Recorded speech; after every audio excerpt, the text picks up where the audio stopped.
Good evening, this is YouTube. This is Kaylin Stern coming at you with my regular Sunday night dinner, and as promised, although this US MRE that I got from foreign MRE originally had the chicken chunks,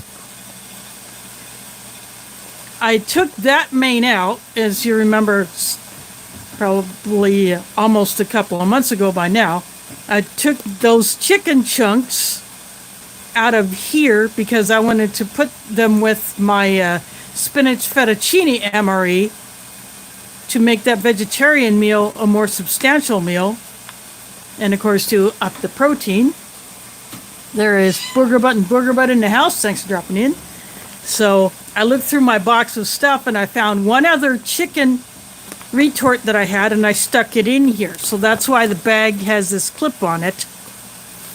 I originally got this along with two other MREs from foreignmre.com, and this is the third of those. There is Aletha and Pete, and the meowing you hear is Pumpkin. So if she makes an appearance, well, that is her. So anyway, I will go ahead and take this clip off. I just used it to keep the bag closed.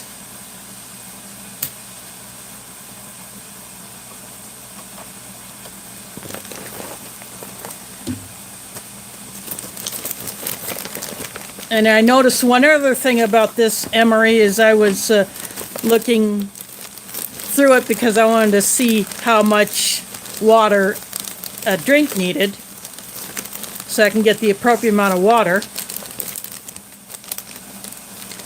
This accessory kit has no coffee in it. I'll get into that in a bit. I see spicy tuna rolls in the house. Thanks for dropping in. So anyway, this is Accessory Kit.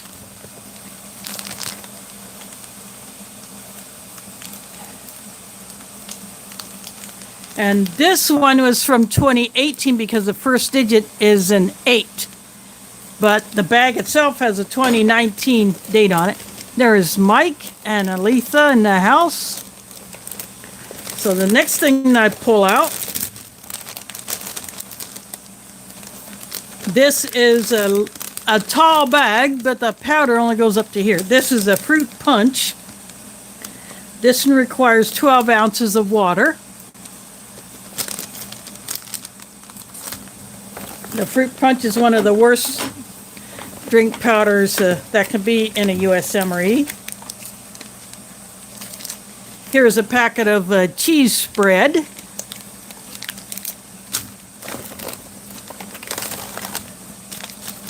Got plain tortillas. And the idea would be you take the cheese spread, you put some cheese on the tortilla, you put some of the chicken chunks in it, and eat it that way. There's no FRH in here. That's another thing you notice about this particular menu. Still got the spoon, though.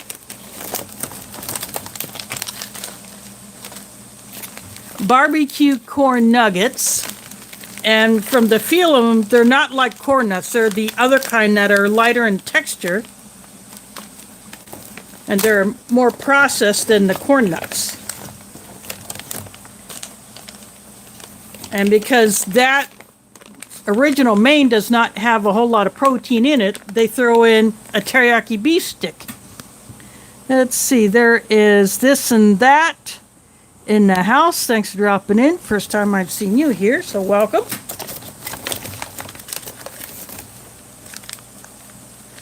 There is a packet of barbecue sauce in here, so they throw in cheese and barbecue sauce.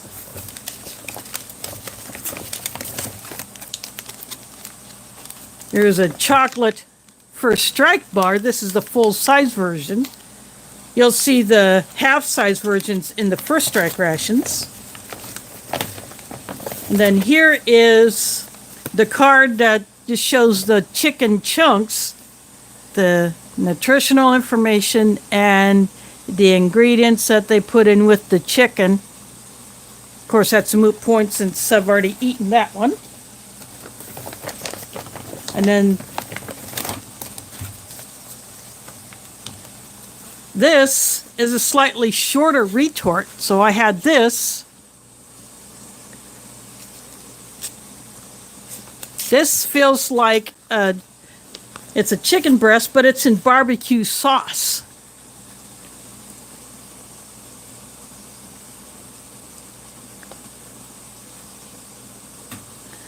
You might not be able to read that.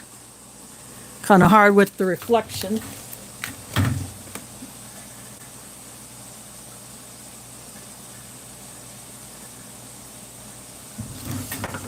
But this one was packed in 2019. See, there is the date code there, these 4 digits. But this is a chicken breast in barbecue sauce.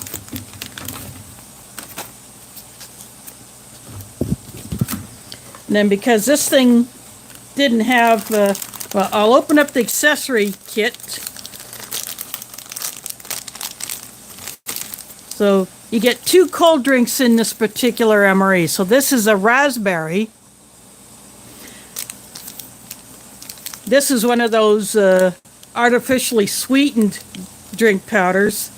And this is the same type of stick that you would buy to put in a 20 ounce or 500 ml water bottle.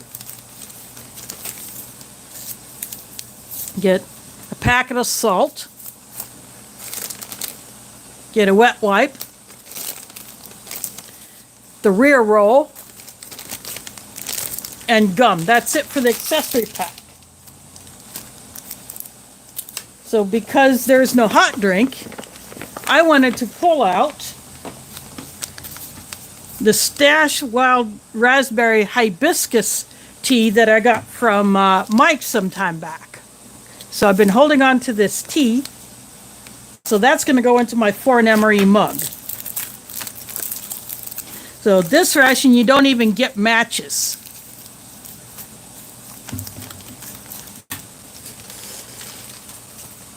Which is quite odd.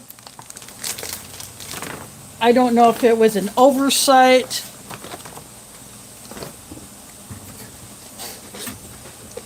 or if it's just, if it was intended. So I don't know any of that. And as you know, I don't use the spoon that comes with the ration. I use my foreignmre.com spork made out of titanium. But I do save all these spoons. All the unused items like the wet wipes, the toilet papers, the gums, the salt packets, you know, all that, I save them. They become part of my stash for emergency use.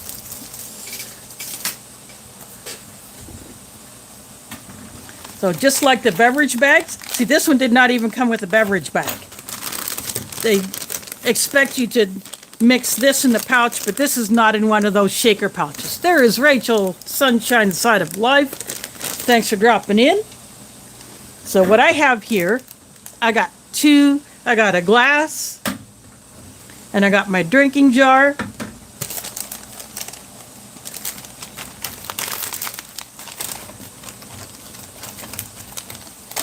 So I am going to move all these other things aside.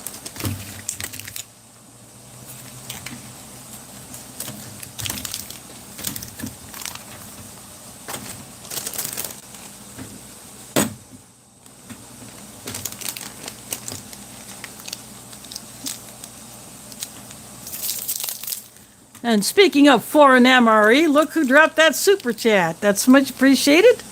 Art and Ornina in the house. Yep, this is that one I raided the chicken chunks out of to put with the fettuccine.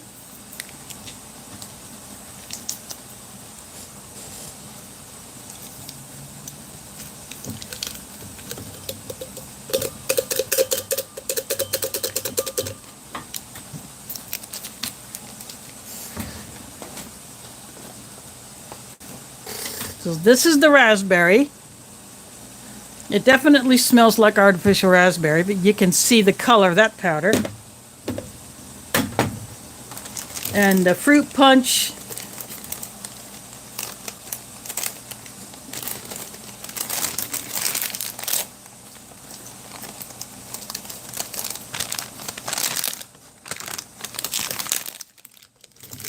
Is going to go into the drinking jar.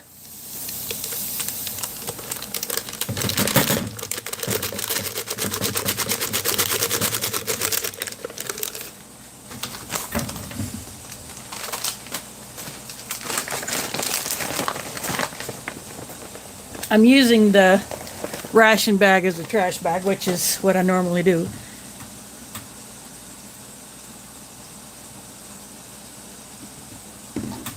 That stuff just has the weirdest smell, that fruit punch.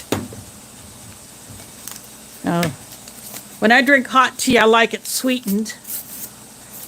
So I have a little bit of sugar. Oh, that smells good. Now that smells like, I love the smell of hibiscus. So this is raspberry and hibiscus tea.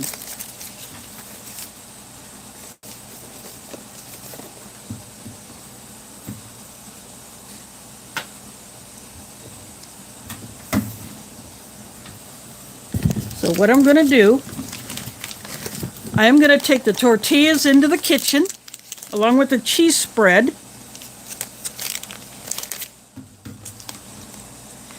And I'll boil the chicken, and then I'll just keep these on the stove. I'll just lay them on the stove surface, you know, on either side of the burner to warm them. And then I'll bring back, well, actually, I should go ahead and mix the drinks first, because especially this one here, it takes the longest to dissolve.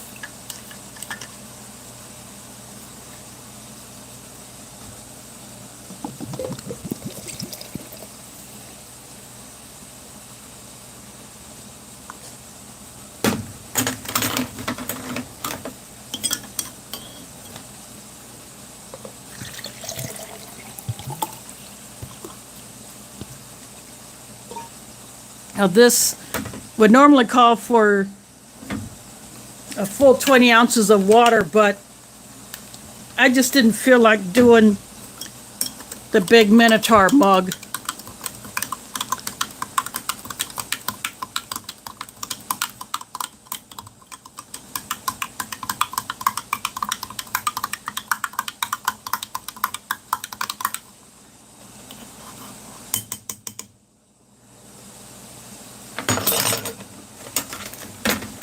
Anyway, I will go take these into the kitchen, and I'll be right back with the water for the tea.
I poured the water into the mug off camera so that wouldn't give you all a steam bath. And if you remember, few months ago, I did a 100% hibiscus tea that I got from Hillel Groceries. But having one with an additional flavor in it, it's very intriguing to see how the hibiscus pairs with the raspberry.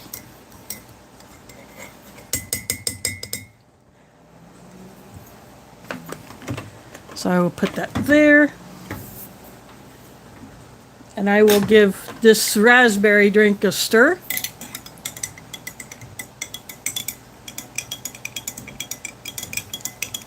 I think I've had another raspberry drink in the past, but I don't remember where that particular one came from. I don't know if it was from an MRE or if it was from another ration.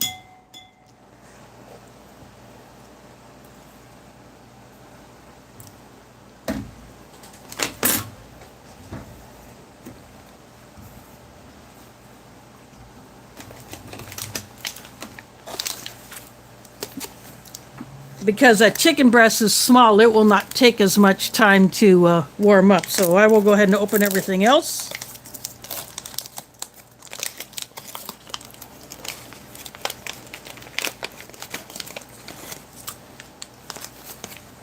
The chocolate first strike bar.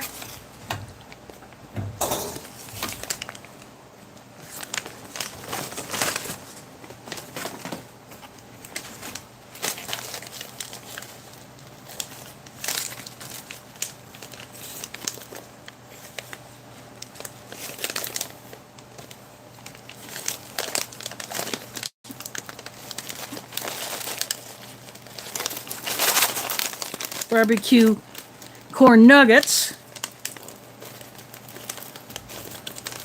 And they put the tear notch like right here. So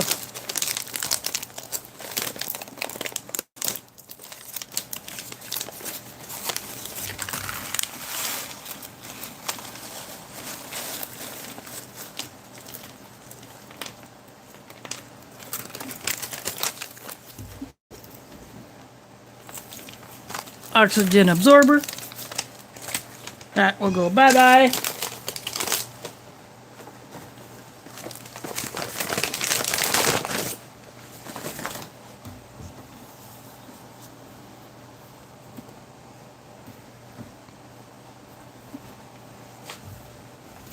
And then here is the barbecue sauce. So I will just hold that off to the side.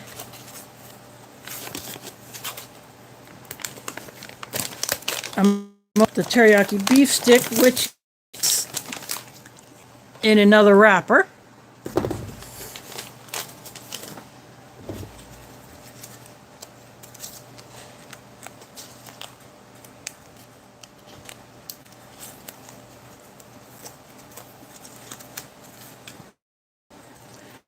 Let's see, so this.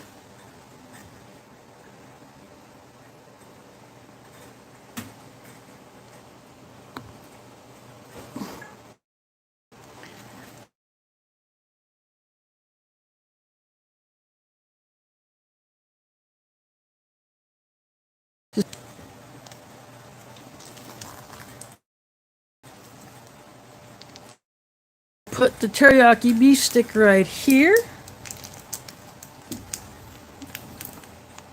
Doesn't exactly fit in that spot on the tray, but who cares?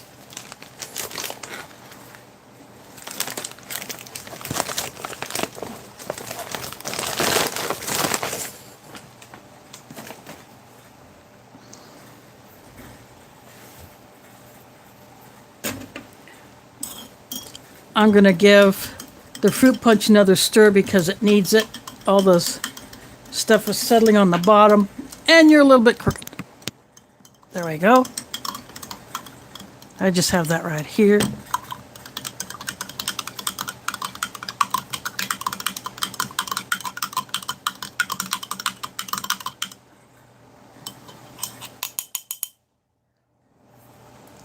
It's still got all that stuff on it.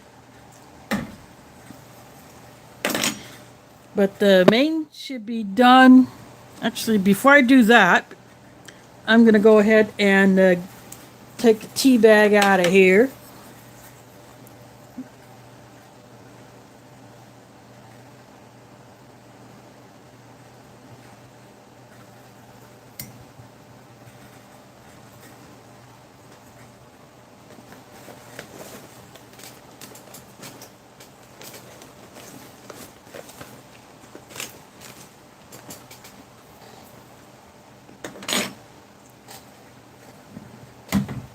So that went into the MRE bag. I will get the chicken, the tortillas, and the cheese, and I'll be right back.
I am back.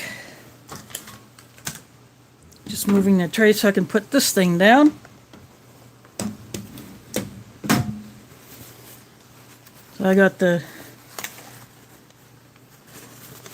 paper towel to dry these off.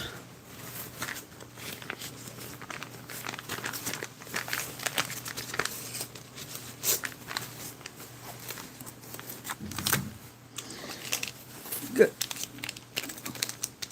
Just warm the cheese spread enough so it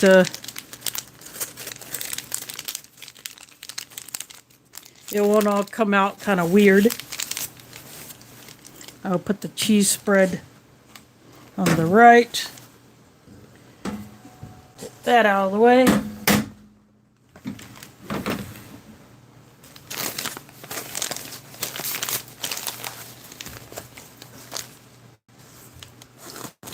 I got the tortillas here. I'm going to go ahead and open them up.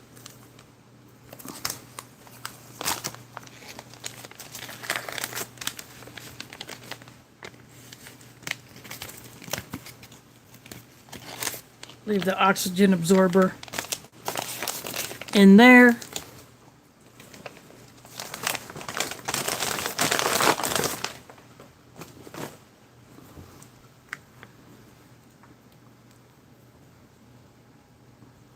Well, almost stuck together, but I'm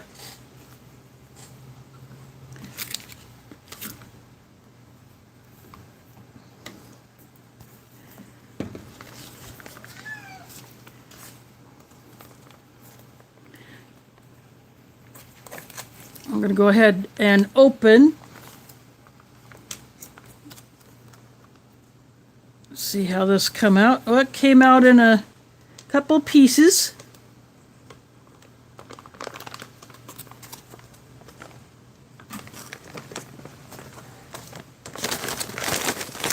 It smells like a sweet barbecue sauce, but it's very light in color.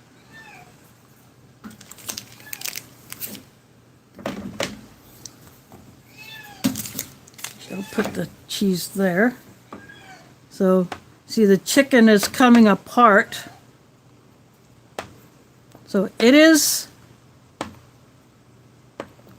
just a barely processed. So this is a legit chicken breast. It's just that it falls apart.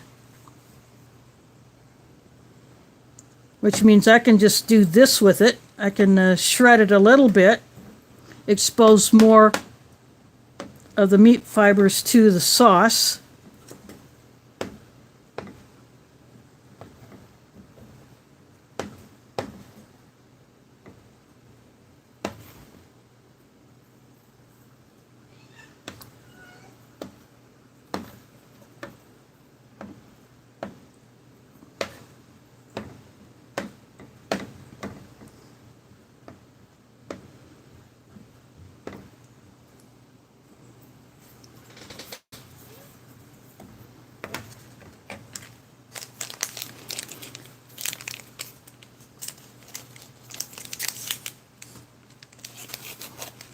I'll just rip a little corner off the cheese. Well, I ripped off more than a corner, but oh well. So I am going to taste a piece of this chicken by itself.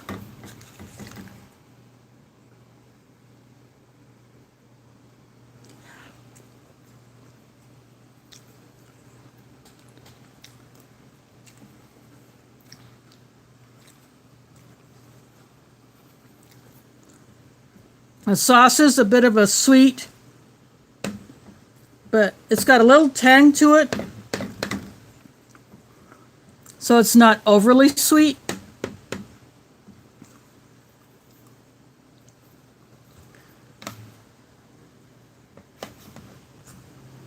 Well, this is a closer look of the sauce.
I'm going to see how this works.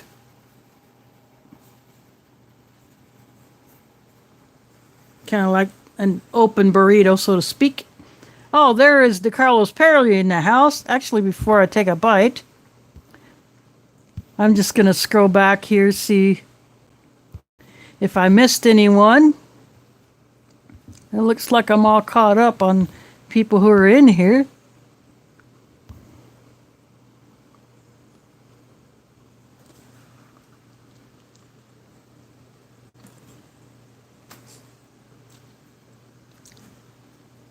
That bite, I just got tortilla and cheese.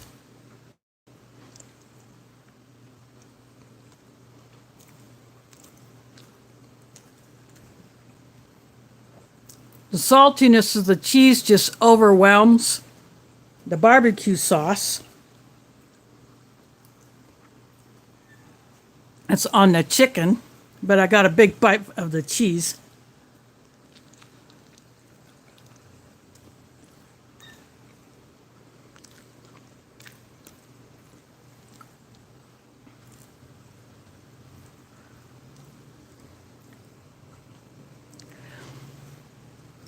But without the cheese, I think it's better. So the second one, I'm just going to skip the cheese altogether.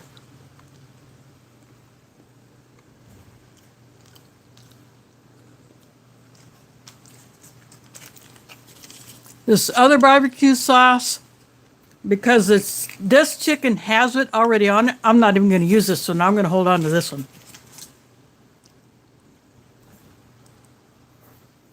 I'm going to take a taste of this raspberry.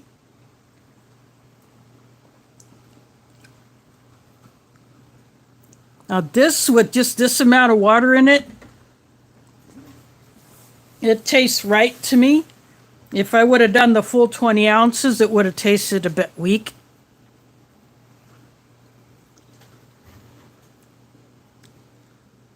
I'm going to take a drink of this tea.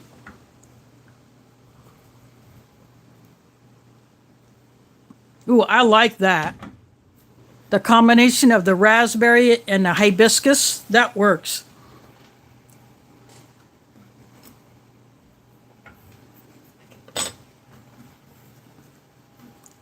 I'm going to try a few of these barbecue corn nuggets. I have not had these before. See, they're a little bit darker. May not show up on camera because of the way my lighting is.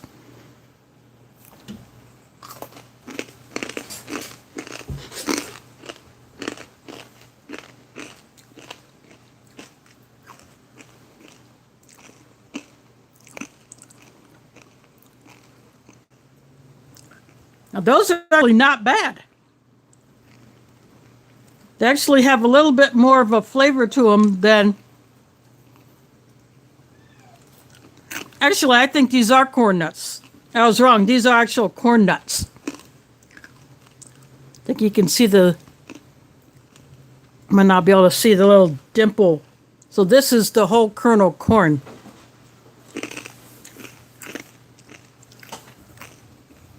So these are the legit corn nuts. I'm going to take a couple of these, stick them in the tortilla.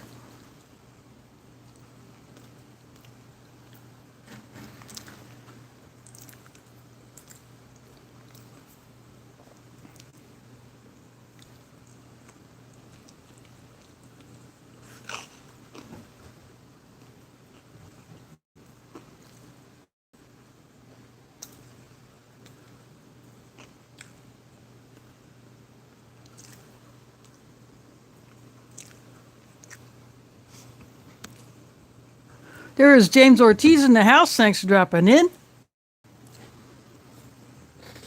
Now that works. That's more of the barbecue flavor and a bit of crunch.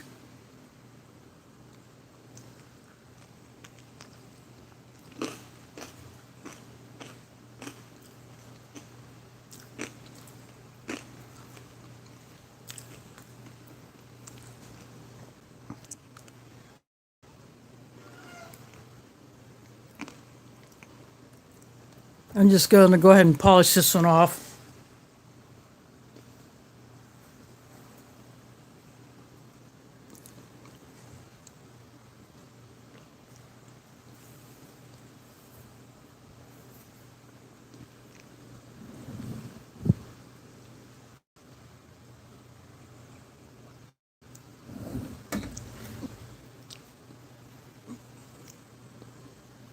I just took a drink of this, and it just looks like something that might come out of a lab.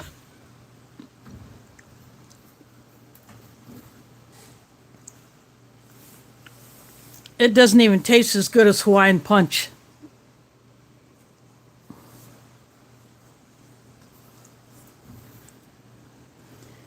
I'll go ahead and take a bite of this teriyaki beef stick.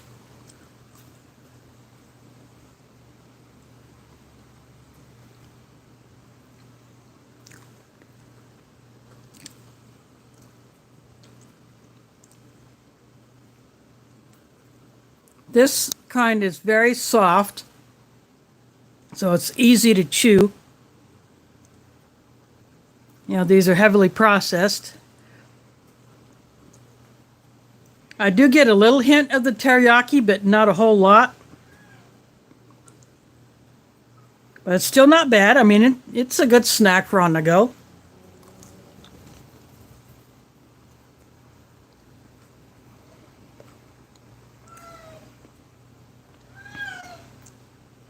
The outer casing does have a good snap to it.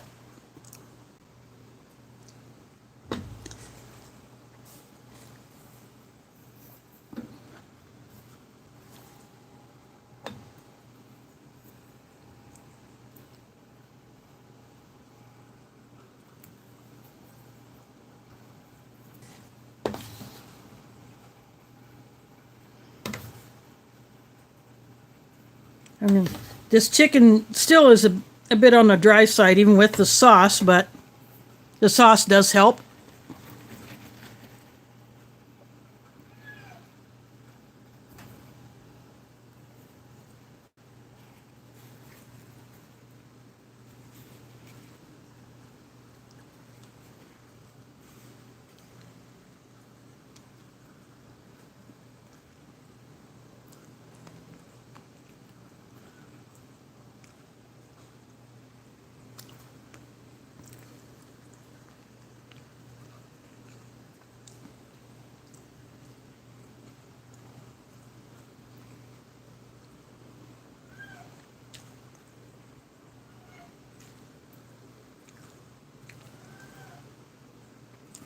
They need to do something with the chicken so it's not so dry, even with the sauce.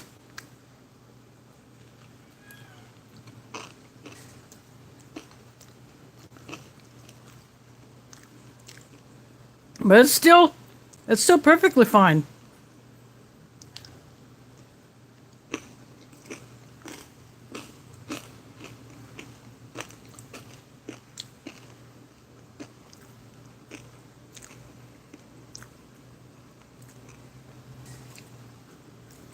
But remember, this main is a substitution. This one originally had just the chicken with no barbecue sauce, no other seasonings. That's why there's no FRH in this one. So the soldier out in the field would have heated it cold with the cheese and the barbecue sauce, and to amp up the protein, you get this.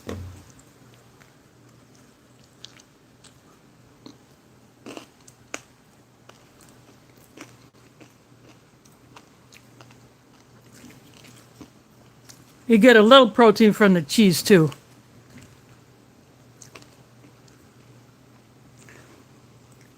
But I'm sure this is probably one of what they would consider the lighter meals, maybe like a lunch. Or you get this one on a hot day or something, I don't know. Because remember, there's no hot drink in here, 2 cold drinks.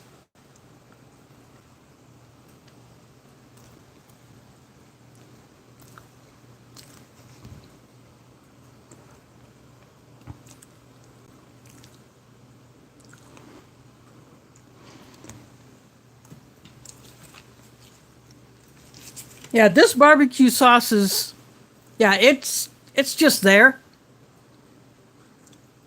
It's nothing like, say, maybe a Cookies barbecue sauce or Sweet Baby Ray's or any of those other ones that have a lot better flavor.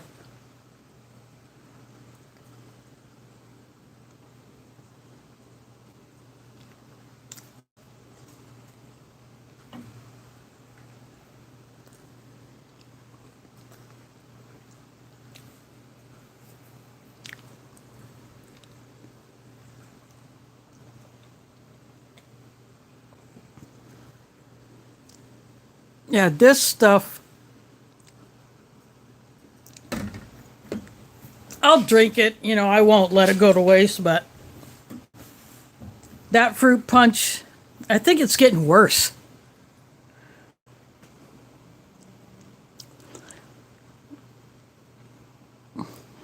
Yeah, I don't get a lot of fast food these days. Maybe once in a great while if I'm with someone and we're traveling.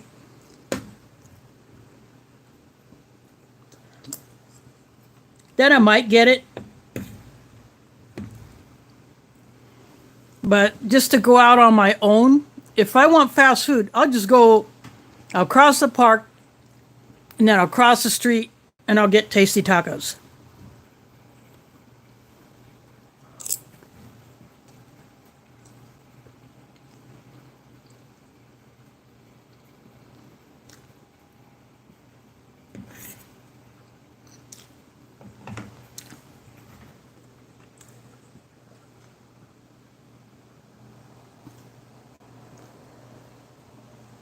I need to find this tea.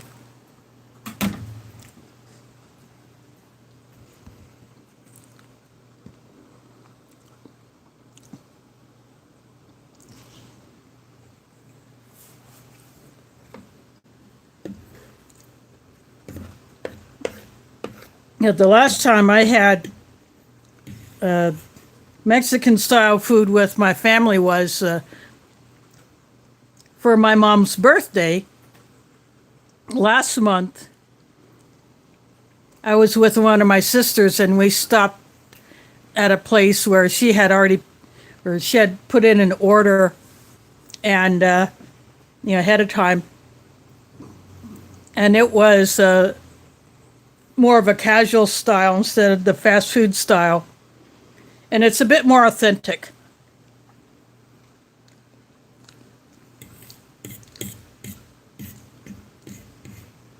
It's better than Taco Bell or Taco John's.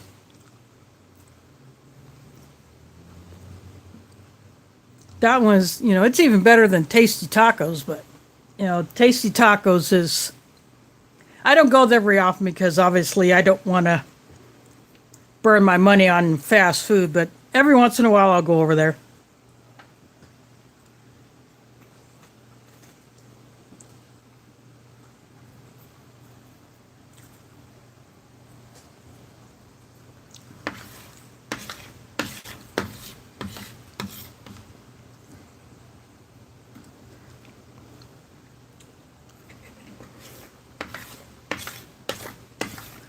Since I have some of this sauce left, just for the sheer heck of it,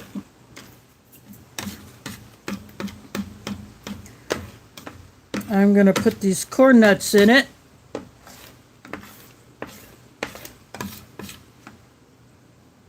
Just for the sheer heck of it.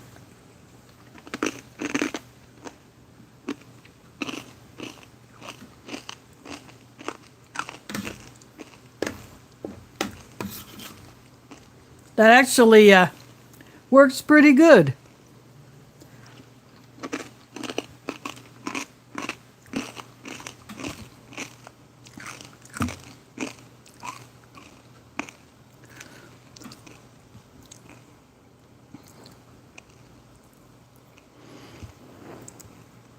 I'm just checking the chat.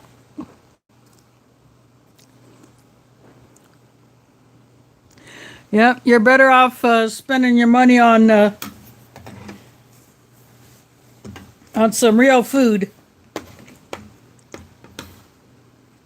No, the Taco John, the potato things they do. I do like those, but again, I don't get those very often.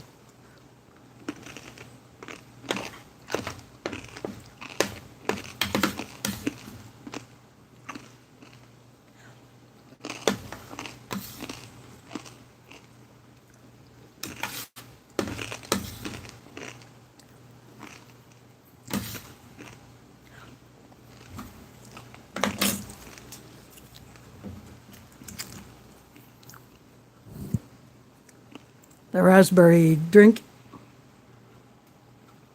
I do like this one. It's got so much more flavor than even though this is fruit punch. This you can do a whole lot better with actual Kool-Aid or the Weilers, if you've ever heard of that brand.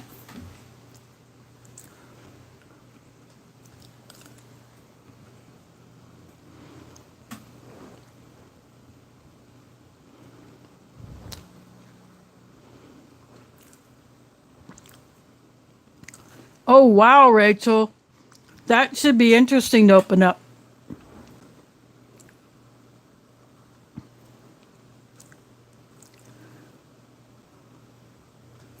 Yeah, Weiler's has, just like Kool-Aid, has been around a long time because we drank both as a kid.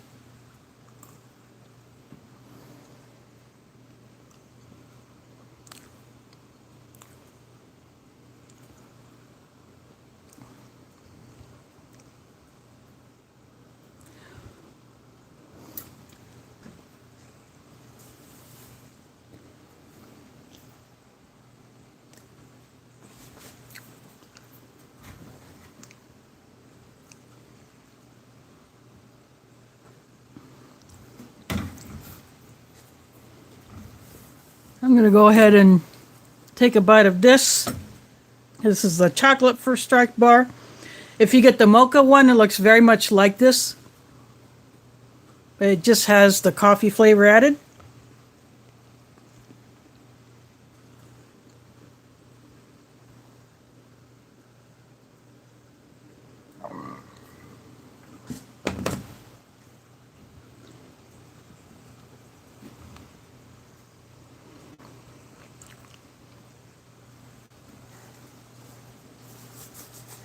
Now, the 70s is when I knew about it. I was born in 66. If you heard another cat, that was Mila who meowed. She's the 18-year-old. And when I brought Pumpkin in, she was not happy. She's still not happy. But I'm hoping one day Mila will come to accept Pumpkin.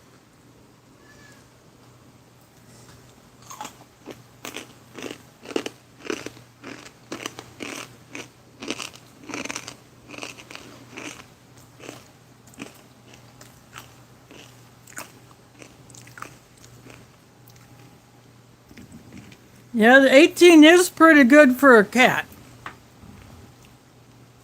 Not the oldest cat I've known. I've told you about a 26-year-old cat that a former client had. And the last time I saw him, he was 26. He was a skim milk white, probably medium hair, I would say. And just like Pumpkin, he was a per box and a half.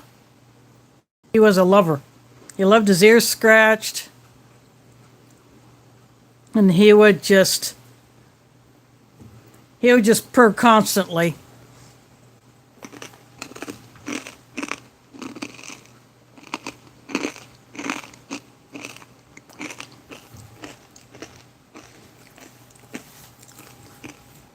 Now 15 is pretty old for a Chi.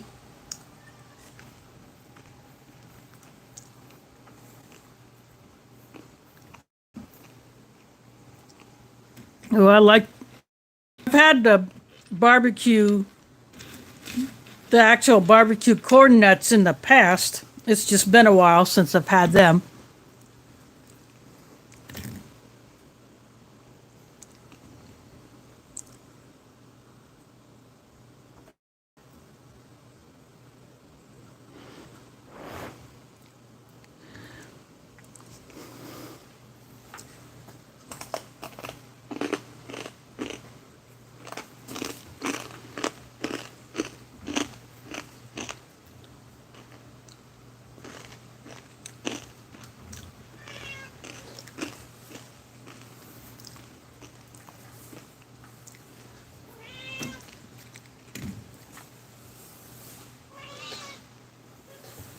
Mila, I'm having my supper.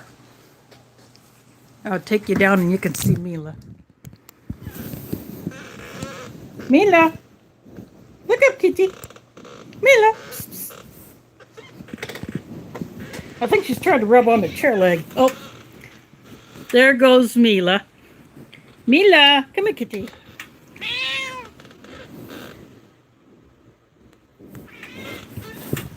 Okay, she's going away. I think Pumpkin went somewhere to find a place to sleep.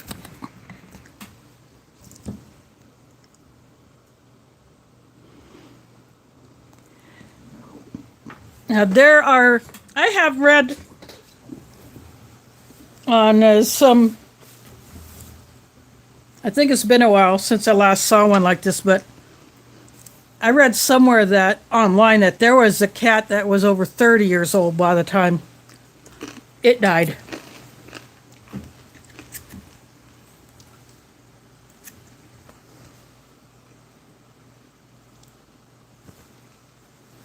I don't know how true that was, but after I stopped seeing the client who had the 26-year-old cat, I don't know how long he lived after I stopped going there. There is my Iowa brother, Steve Brahms. We also know him as Willie. I hope you're feeling good today. And glad you dropped in.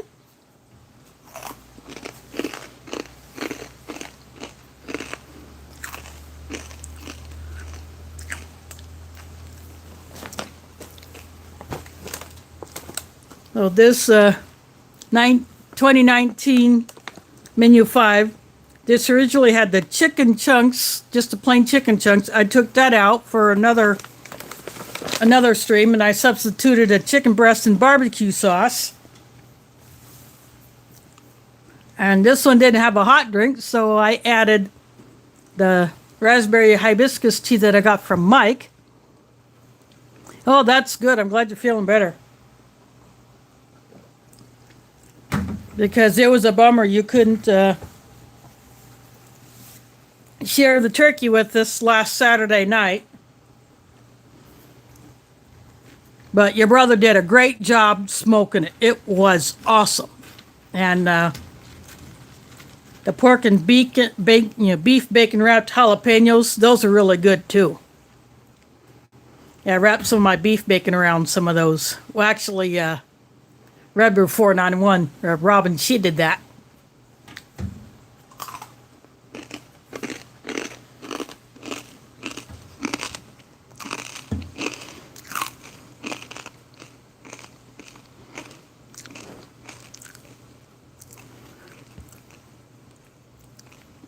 But yeah, on Steve Brahms' channel, you see all the stuff that he does on the family farm with greenhouses, the outside gardens, you know, the maintenance work that has done, and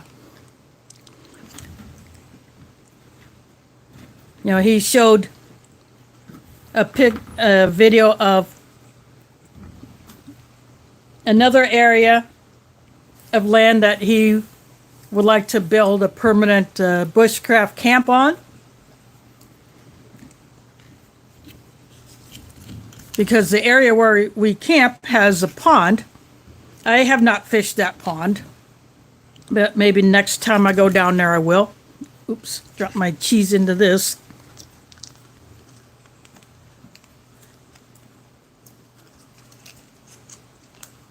I'll just put that back over here.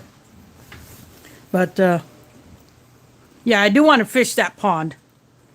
So next time I go down there, I'm going to bring my rod and I'm going to try to fish it. But,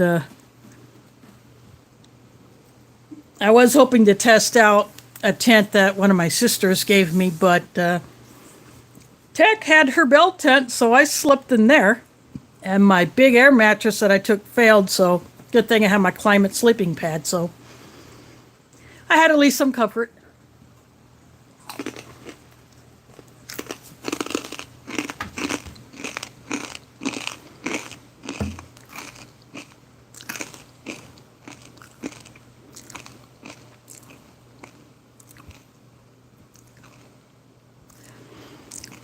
Yeah, is that one in the same salmon colored bag as other HDRs? The ones that are all vegetarian and have no drink?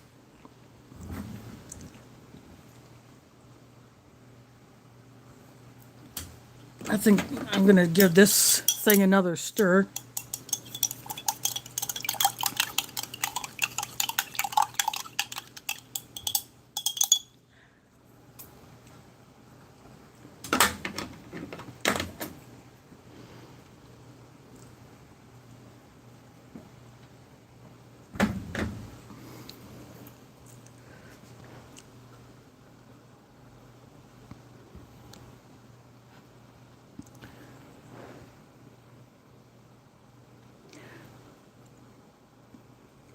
Oh, wow.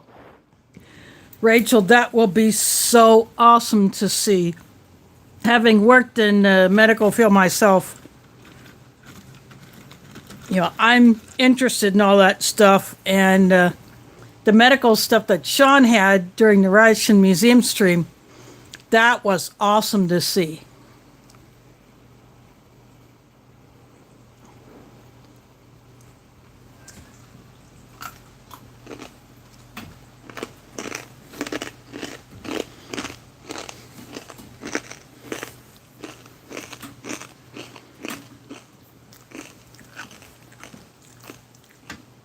I wonder if those are like the halal MREs that are in the clear bags.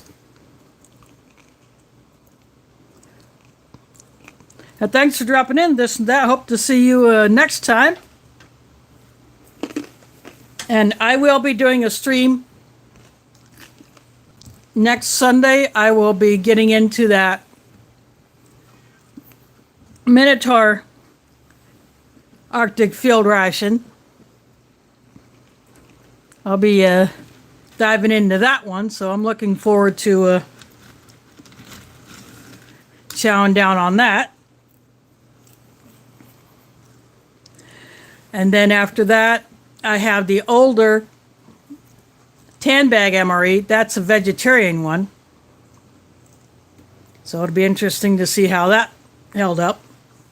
And I may pull some other mains out or something in case some of that is not edible.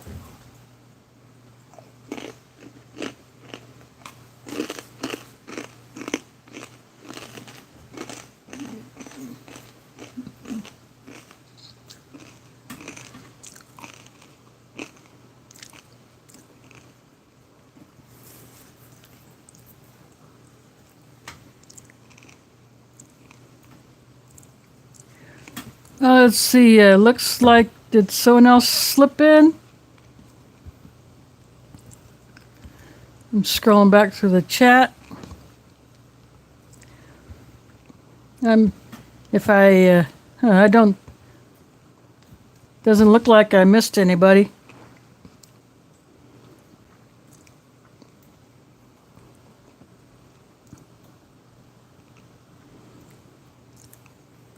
Wow, that's interesting. Plus, I have that Error Polish shooter's ration that I ordered from a seller who's in Poland. But the listing showed one called the Off-Road Ration. And I still have not heard back from the seller about what he's going to do about it.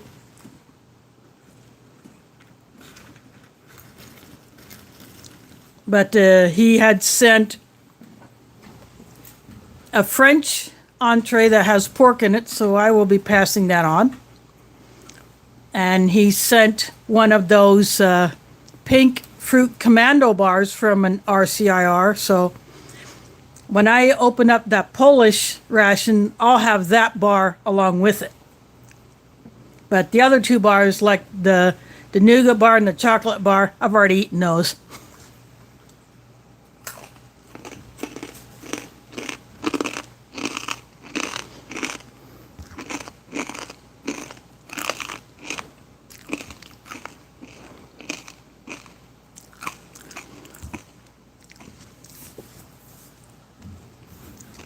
This tray here, I think it's just it's a more modern plastic. It's not the Melmac or melamine, but after I bought it, or actually while I was waiting for it to come, because I bought this plus the 2 little cups that it came with on eBay, I asked the seller if I could put it in a dishwasher. And he said no, so I hand washed this. My Tupperware tray that I will use next week, I have put that in my dishwasher with no problem.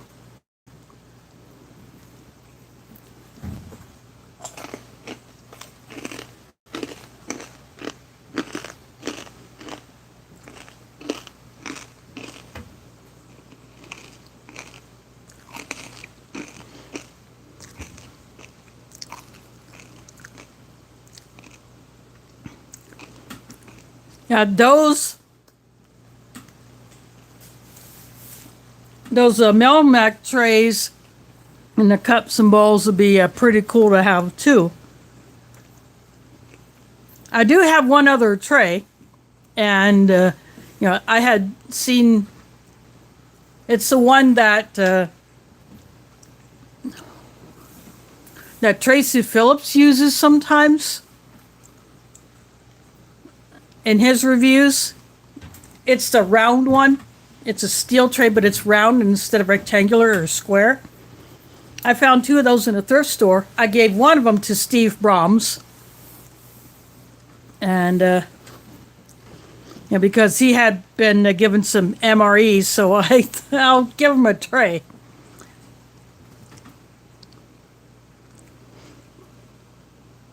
But I have not used the other one. So I just have it sitting in a box.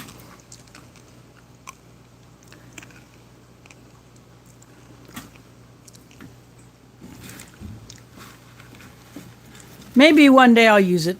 I don't know, but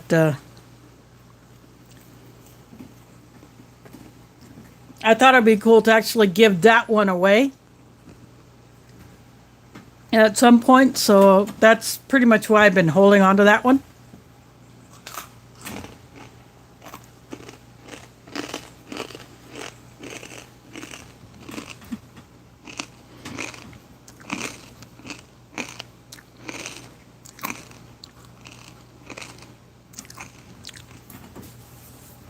I'll have to go check that out, because I recently subscribed to your channel, Spicy, so there are a few others that I want to hit on, but haven't done that yet, but I'll eventually get to them. But I have seen some of your videos, and they're pretty good.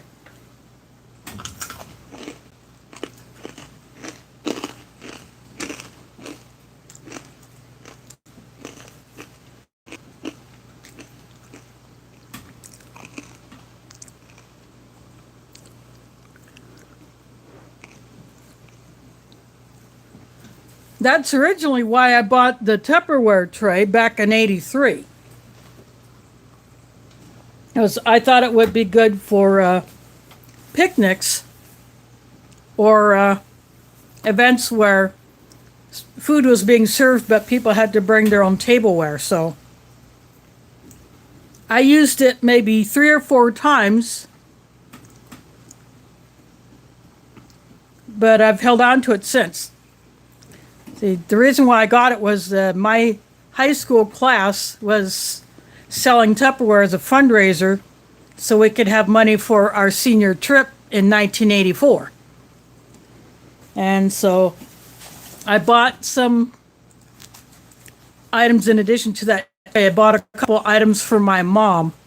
So I was basically giving money to my own class so we could have that trip where we went to Hannibal, Missouri first, and then we went from there to St. Louis. And we took in Dodgers-Cardinals game at the old Busch Stadium.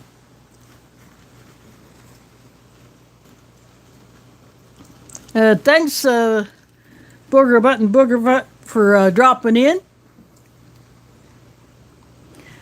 I'm probably going to be calling this one pretty soon anyway, since I'm down to my corn nuts and my first strike bar and my drakes. And yes, I will finish off this cheese. I'll just suck it out of the pouch, because that's just what I do.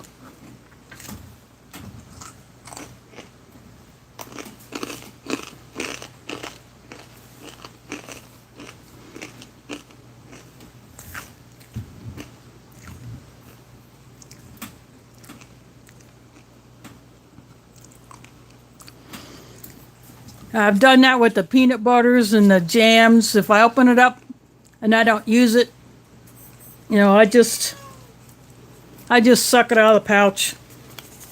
Actually, I could do one little thing before I call it good.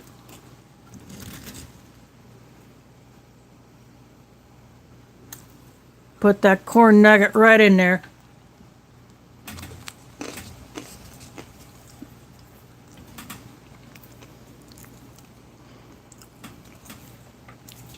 Probably needed two, because this cheese is very salty. It's a lot saltier than the British cheese spread. I think this one might need 3 corn nuts. And Mila's down there meowing again. There, that ought to cut through the salt.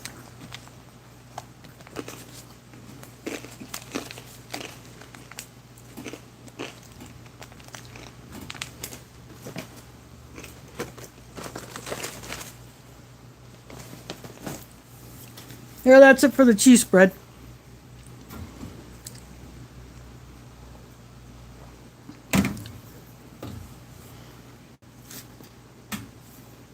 But yep, next Sunday I will be doing that Minotaur Arctic Field Ration. And it should be a good one.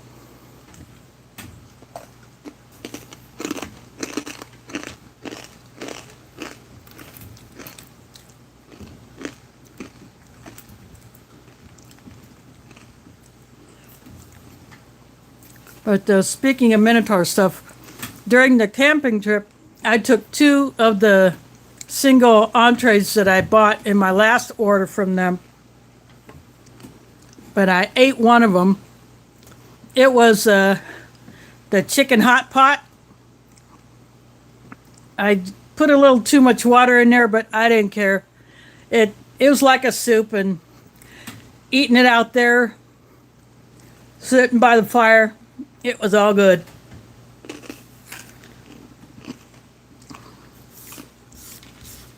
Yeah, I bought those pouches to be camping food.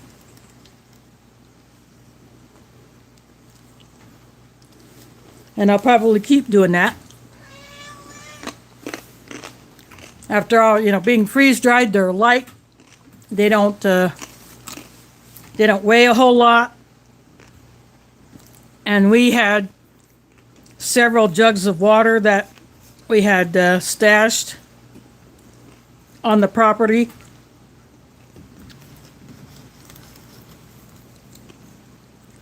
So the next time I go down there, I'll probably take probably the one I didn't have, and I might throw another one in.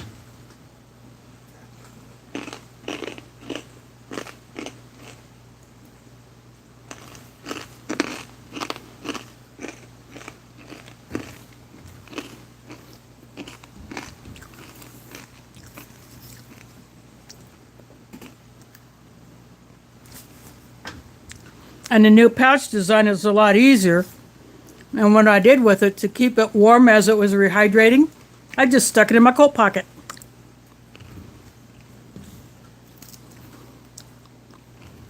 That way I could use it as a hand warmer, as well as keep the heat in while it rehydrated. And it worked.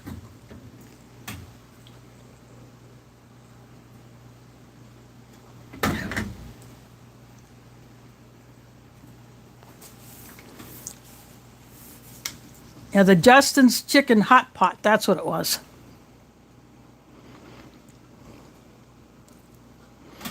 Well, you have to close the bag when you do that because not only it keeps all the food inside, but it helps keep the heat in the bag. Yeah. The insides of those, I mean, they're basically a Mylar bag. So the heat from the food is reflected back in by that inner lining of that bag or that layer. But you have to keep it closed so that heat is retained.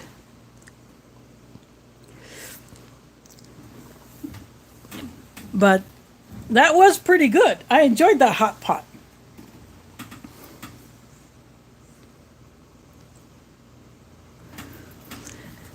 Now, we don't have to worry about bears here in central Iowa. I have heard that there are bears in extreme northeast Iowa.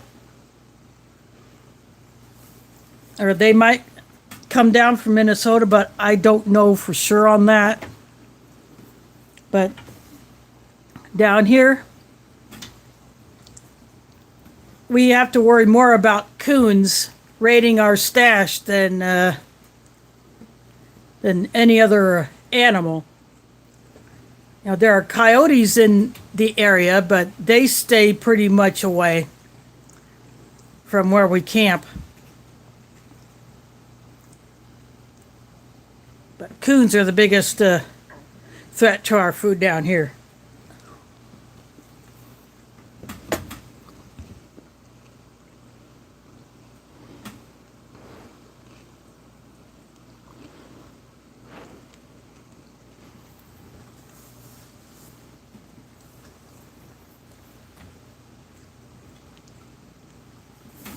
I've heard about those city bears.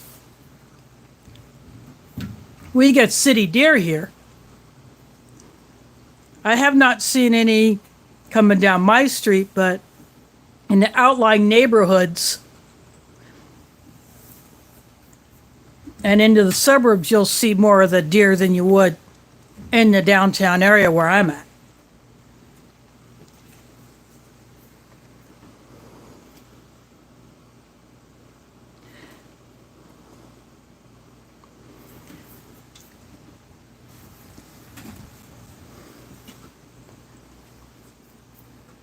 But other than the coons, you know, we don't have much to deal with. We're out in the woods as far as trying to keep our food safe, but we do keep our coolers closed.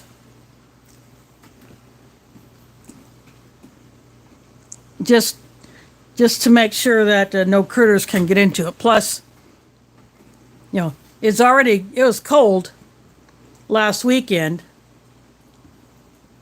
so even though my ice packs had somewhat thawed, you know, our food was still kept cold, so we didn't have to worry about it.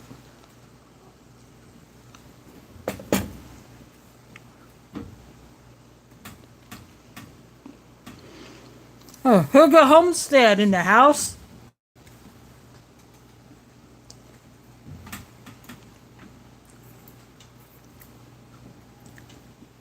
Thanks for dropping in. I was about to close out, but I just kept flopping my jaws. But what I had was this US MRE, but instead of the plain chicken chunks, I had a chicken breast and barbecue sauce. And because this one did not have a hot drink in it, I had a hibiscus tea. It's the Stash brand, and I had got that in a box from, I believe Mike sent that to me along with a bunch of the other goodies. But I want to find that tea because I really enjoy it. I like the straight up hibiscus tea that I get from Hillel Groceries. So, but this hibiscus raspberry blend, it's really good. It's this raspberry drink that was in this particular ration. It's artificial raspberry, but it's so much better than this stuff. But of course I'm drinking it because it's there.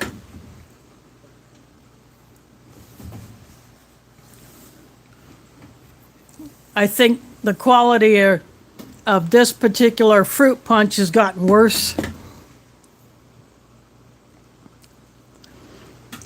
At the hibiscus tea that I get, I think it's the Bodica brand, but I would have to go back to Hillel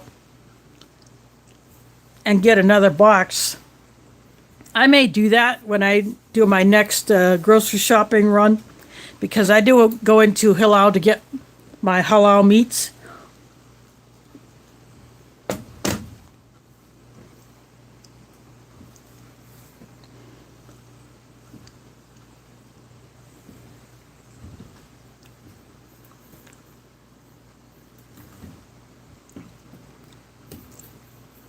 I got a second box of that chai spice tea that I got last month.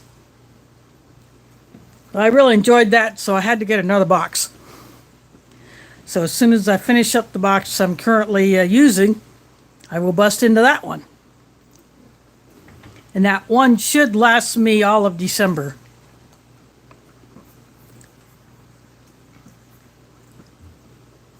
So I will have, I may have a few. I'll probably still get me a box when I go in there anyway.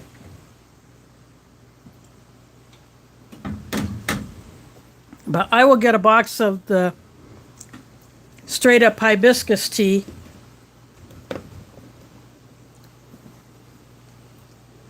Because I really enjoy that one.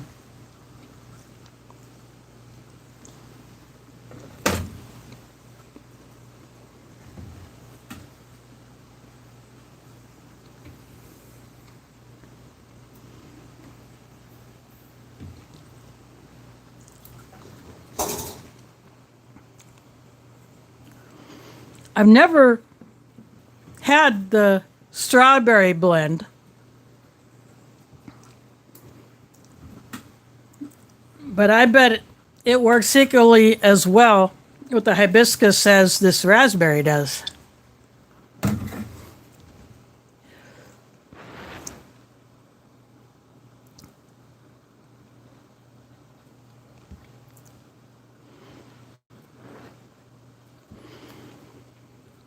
Yeah, I have gone by Panera when I've ridden a bus on one of the routes here, but I haven't been in there in a long time. That's just another one of those places that I just don't go to because I would rather put the limited funds I get towards more important things like paying my bills, just getting food for the month, and adding reps.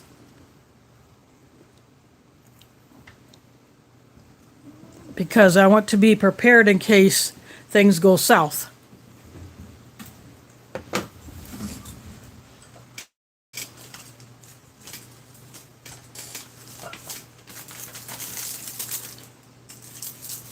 Which is precisely why I hold on to all of these things. Oops. But these, things like this, I can barter these or I can use these. Should I run out of other things, or, if I have to limit my water usage, instead of washing something like this all the time, I can get into my stash of spoons and forks that I built up. I even have a bunch of plastic knives that I can use either just to spread a condiment or stir my coffee or whatever. That's why I keep all these.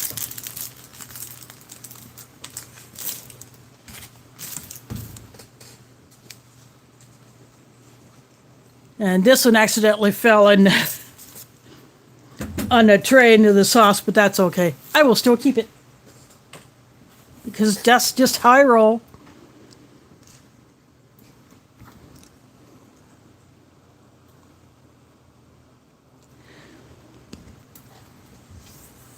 Yeah, I have even nipped a couple of utensils from Gursha, an Ethiopian restaurant that I have gone to.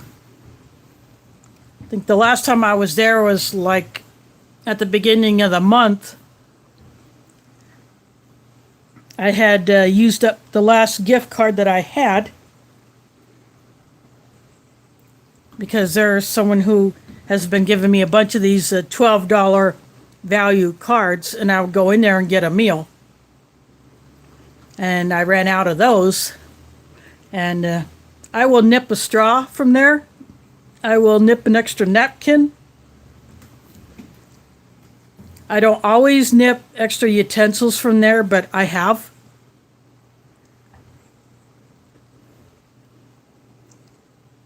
And I've nipped from other places too. I maybe take one or two extra items, so it looks normal.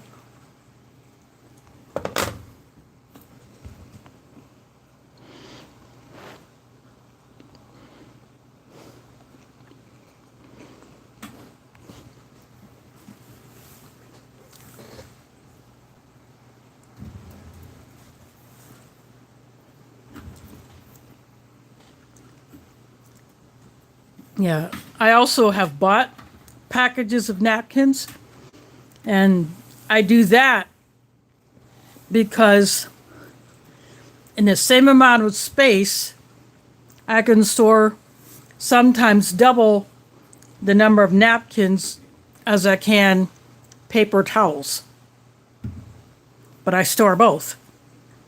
But the napkins are more compact in their packaging because you don't have this big tube to deal with. And plus, napkins being folded, they're even more compact. So they still take up less space than the equal amount of paper towels. And that's why I store a lot of them. And when you live in a small apartment, you have to be creative about what you store and how you store it.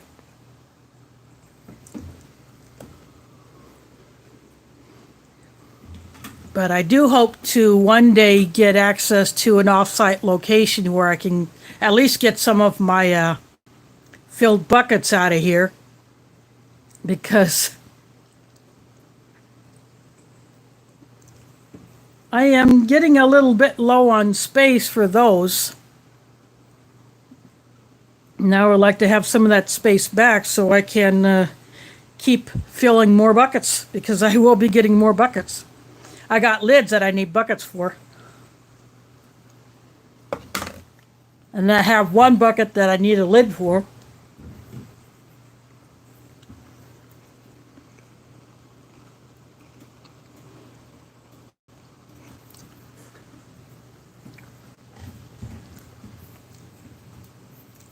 It's even doubly hard for me because I don't drive.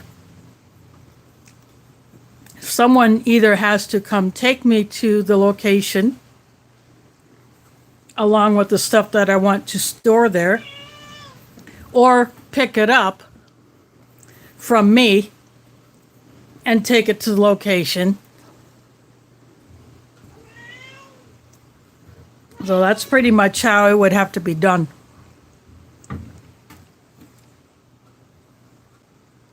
Because I would like to get some of my buckets out of here. That way, if something should happen to my apartment, I got stuff stored elsewhere that I can use to replenish and keep on going, wherever I have to be. Excuse the noise. Pumpkin is getting harassed by Mila.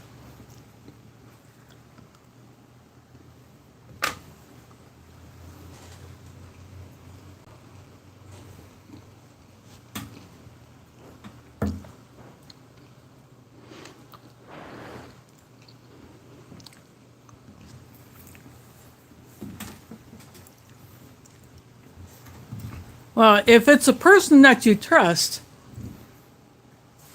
and there are some people here that I would trust with my stuff, and I would barter with those people.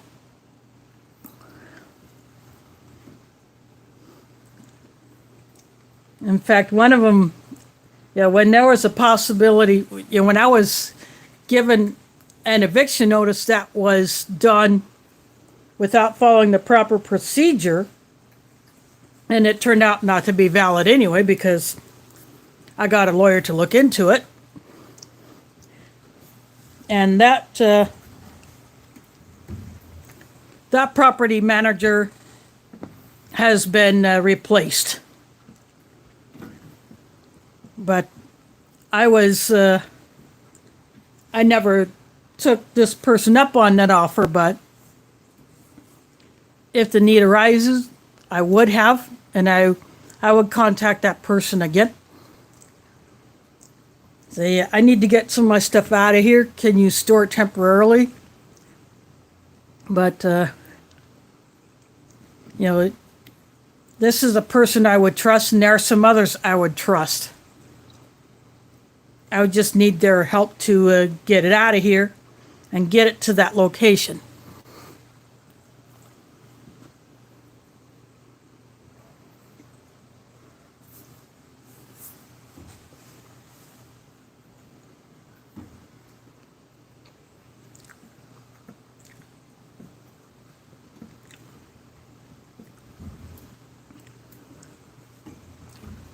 I also have the cans of freeze-dried and dehydrated food that I have bought from various companies.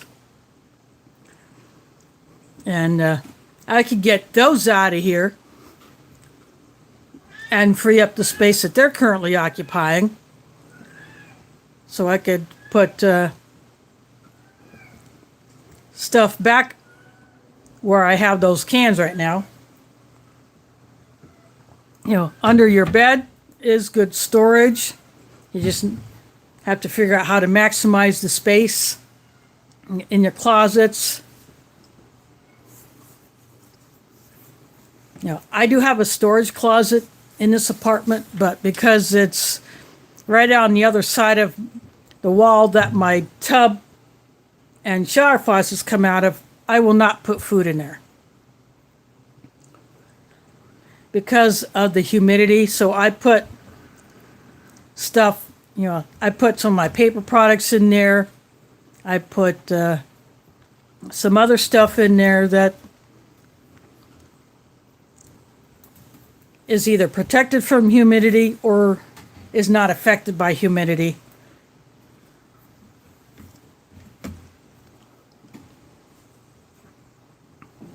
And because it's interior, on an interior wall, I don't have to worry about anything getting too cold.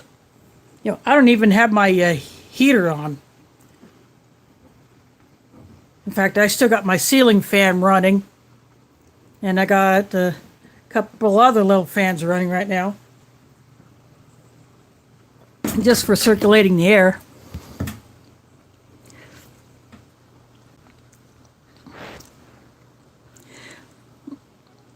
Yeah, that's the thing that a storage unit, there are two different types of these storage units that you can rent: climate controlled and uncontrolled. The climate controlled ones will obviously be more expensive because you have to pay for the power that is used to regulate the temperature and the humidity in the facility, whereas in the uncontrolled units, some with outdoor access where you don't have to go inside the building in order to get to your own locker, those can get hot in the summer and they can freeze in the winter because they're not heated and they're not cooled. So you would have to store stuff in there that temperature really isn't a factor. But like I said, I don't drive, so I just can't go to a place by myself. Someone would have to give me a ride and let me borrow space in their vehicle in order to move some of my stuff out of here, because, like I said, if something happens to this apartment, I want to have a backup stash that I can go to either set up in a temporary location where I live, or if it becomes permanent, I can put that stash in that new location, and I would be set to start all over, and I can rebuild and replace the supplies that I lost. So I hope to do that. It's just harder for someone who doesn't drive, but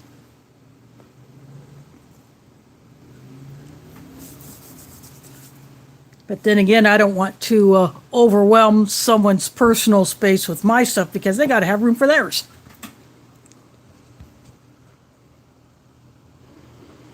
Yep.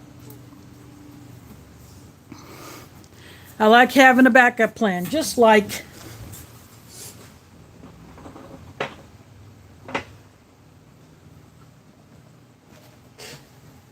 if the power goes out,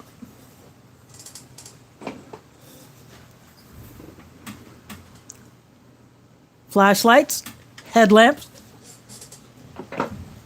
lanterns, that sort of thing.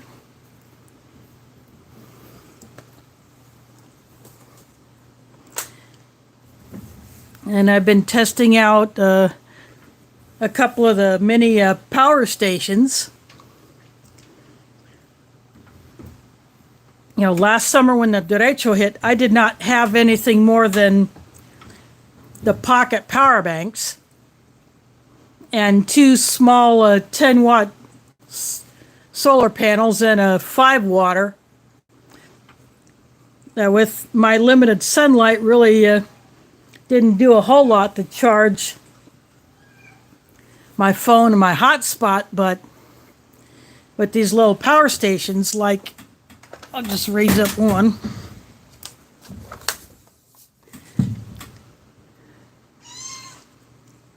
This is the front panel, 2 regular 110 outlet style sockets. This is the way you plug in the other stuff.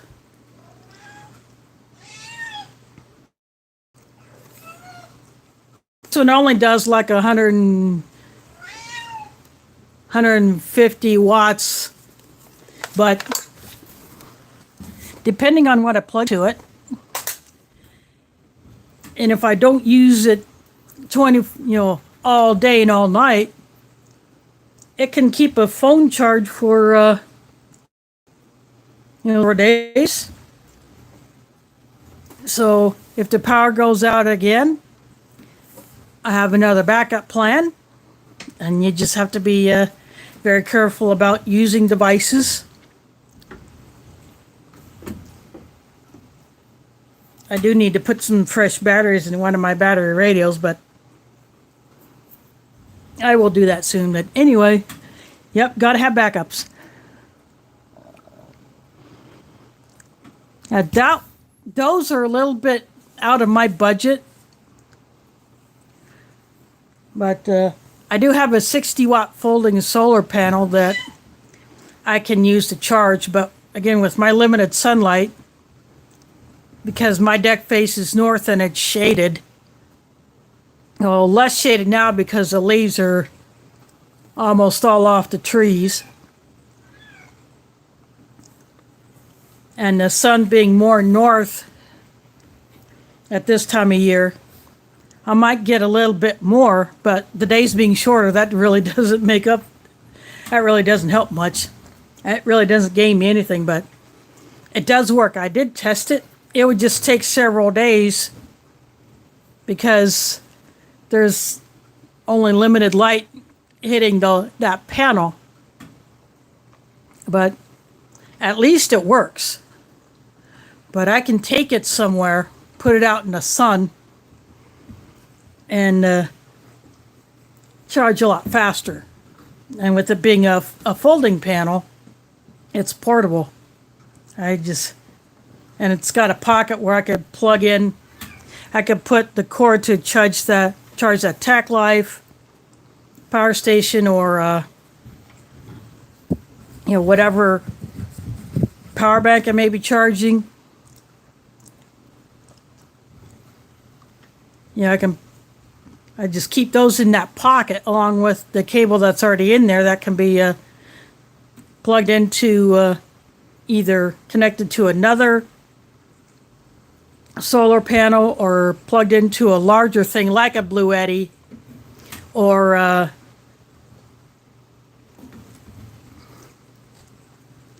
Jackery or one of those.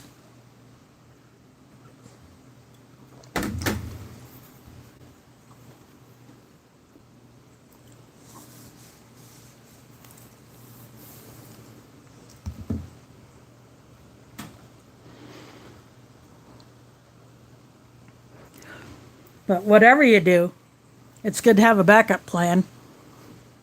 I can't have a standard generator because I'm not on the ground floor. And having it on my deck wouldn't get that generator far enough away from my slider. And if the wind would blow in the wrong direction, it could blow the exhaust from the generator into my apartment, and I don't want that. So that's why I go solar.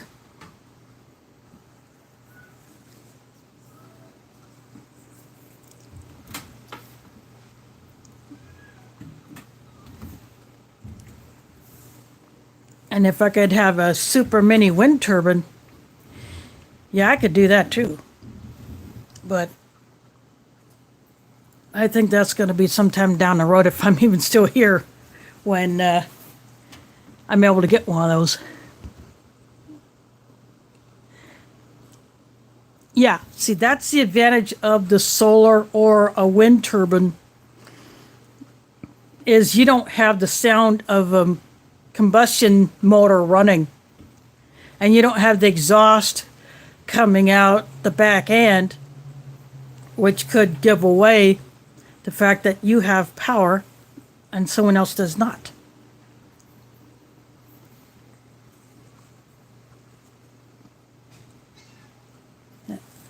I put my solar panels on either right on the floor of the deck or on a couple of chairs, but they're partially blocked by my deck rail. So someone would have to look up to see them through the vertical parts of the deck rail. And with that particular one being black, it doesn't stand out as much as, say, a white one would.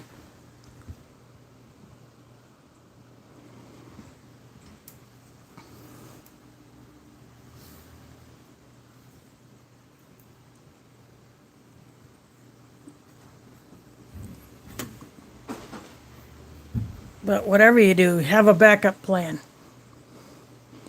Because you just ask the people in Texas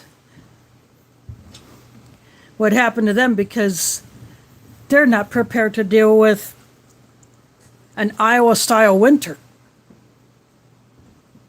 Their wind turbines down there are not weather hardened like ours are up here. So that's... And, that's partly why their grid down there crashed, because they're not made to handle the ice and the cold like ours are up here. And Mid-American Energy crews, along with people from the other power companies here in Iowa, they went down there to help repair the systems, the grid down there, putting up new poles, new wires. People had to go down to repair the wind turbines, or maybe, clean off the solar panels.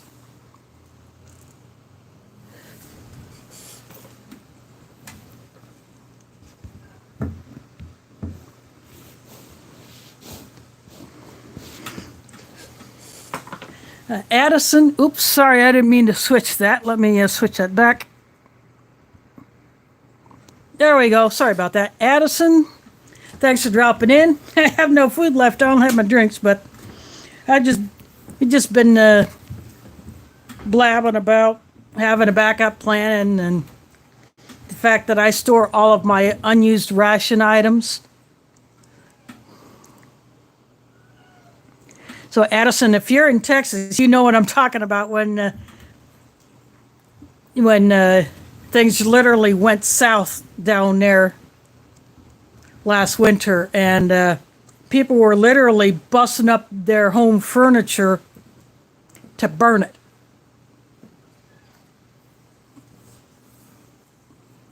And they couldn't go out to get fresh food. And if they didn't have a backup plan as far as cooking or purifying water, yeah, they were in trouble. So that's why and if you heard about the derecho that hit Iowa last August, that's one of the reasons why I wanted to get something like this. This little mini power station. I can't run a refrigerator off of it, but I could plug in one of my lanterns. I could recharge one of my rechargeable flashlights. I could recharge some batteries. You know, I have a ham radio, although I'm not licensed, but I can listen to it. I can recharge my ham radio so I can listen to that, as well as my other emergency radios. That's Pumpkin meowing, so she just jumped down behind some stuff, so it'd be harder to see where she went. But she's all over the place, crazy cat. But she's a friend's cat that I took in about a week after I came back from my August trip with family. So yeah, I am a slave to two cats. But I wouldn't have it any other way. Yep, that's why he wanted to get that power station, and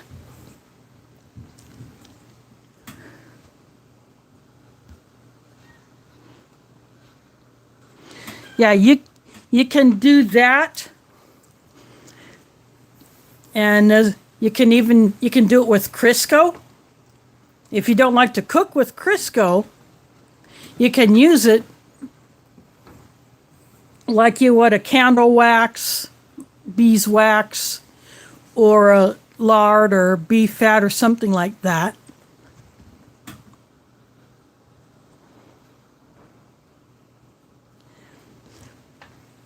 You know, you'd have to be, but you have to be careful with those, especially if you have an active pet or a child. You'd have to keep them away from it. But I had been thinking about trying to do that instead of a terracotta pot. I have a bread pan liner that has holes in it. I could use that instead of the terracotta pot, which I don't have. I wouldn't have to worry about that thing breaking, but because I have an active cat, I'm not going to really do anything like that at this point.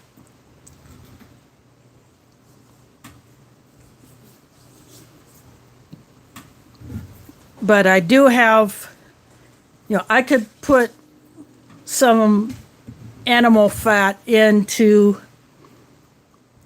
say, a metal, one of my cooking pots that's tall, and I could put one of my skillet screens over top of that.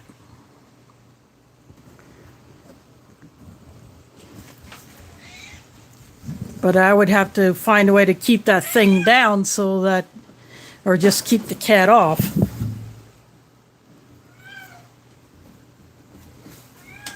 Yeah, that's Pumpkin meowing, so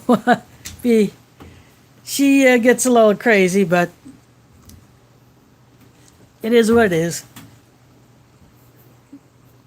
But anyway, eventually I'll probably experiment. Plus, I have my homemade alcohol stove. I could just put that inside of my twig stove and put the grill on top of that.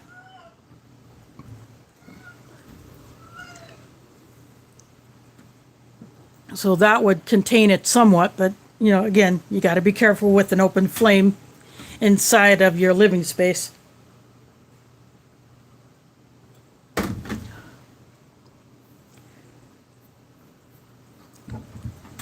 But where I live now, I really haven't had to use the heater a whole lot, and since my air conditioner last year before the derecho got replaced with one that is also a heater, I don't have to use my floor heater, my baseboard heater that's in the bedroom. I never really liked it anyway. And the one that's in my living room right underneath my slider never really worked well anyway, so I just have the one heater out here, and I haven't even turned it on yet. And there have been a couple of times where I'd cracked the windows open.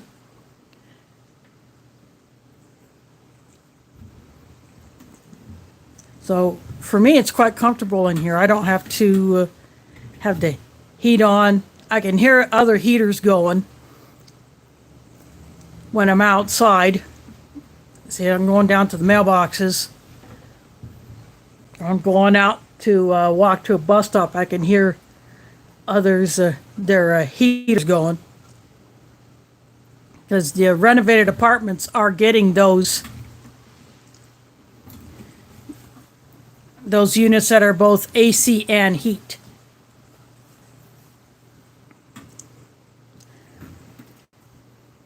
That way,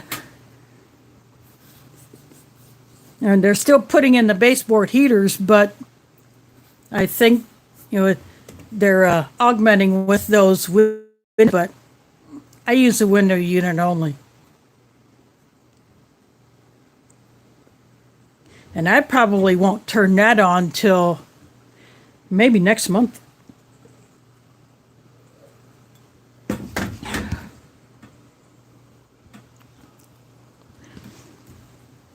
But I don't like it too hot anyway, even in the winter. For one thing, you don't want to have the space where you're storing your food get too hot. So in the winter, that's why I keep it cool. I have my unit set so, it's 64. I got the thermostat on set to 64, but in the summer, here in Iowa, it can get hot and humid, so that's where the most of my electricity usage comes, is in the summer. So my bills are a lot higher in the summer because I have my AC going full so that I don't risk overheating my stored food.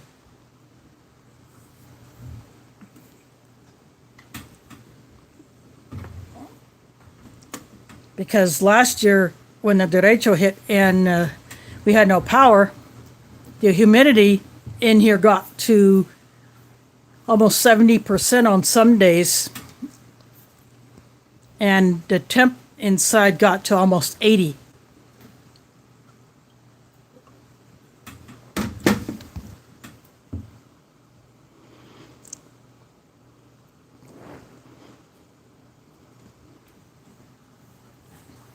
But fortunately, my power was out for only about 3 days. Others in Iowa had it out for a lot longer.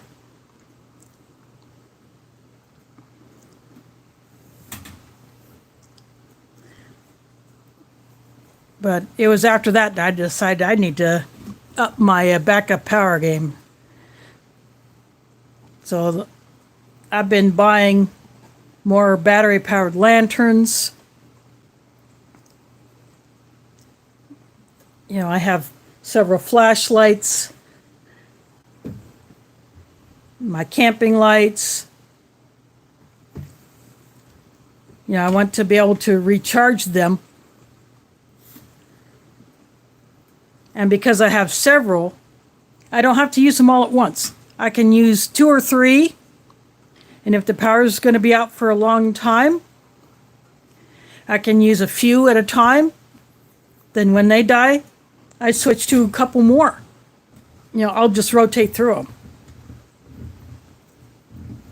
And then as a last resort, I would use my candles.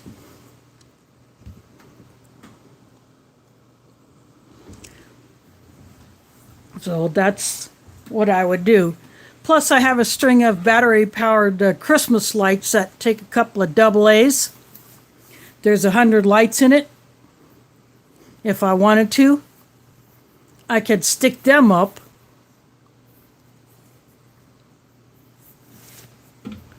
So you put some of my cable, those command cable hooks, I could put them up on the wall, run my light string over them, and then turn it. It's got a switch on the little box where the batteries go. I could turn that on for a little bit and then turn them off, That's why I got those, for an additional emergency lighting source.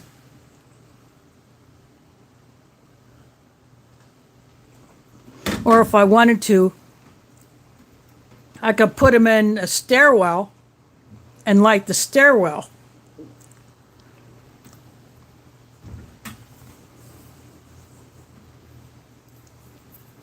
It's 100 lights, so if I stick it one end at the top and then just let it hang down, just straight down, that could light up the whole stairwell, at least enough for people to see to go up and down at night. Of course, I would take it up during the day, but only maybe put it down at night if I knew people were going to be going in and out, or just use it inside my apartment. But you get those after the holiday, you can get them at a discounted price.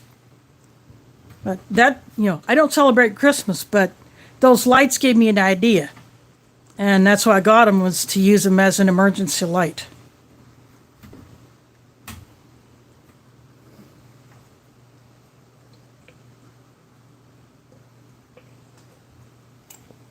Finished off the tea, so yeah, look at that stuff. It leaves a red residue on the inside of my drinking jar. But it washes out, but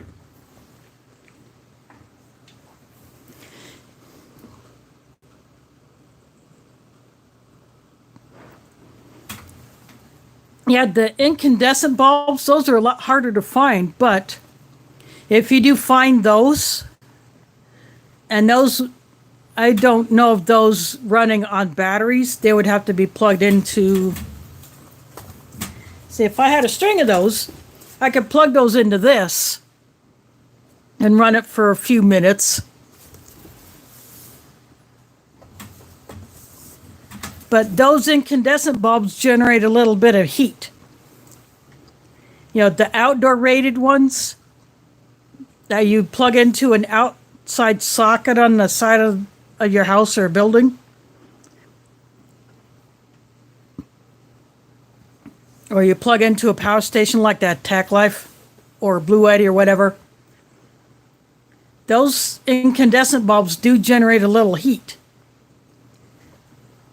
But the LED ones, they're really small.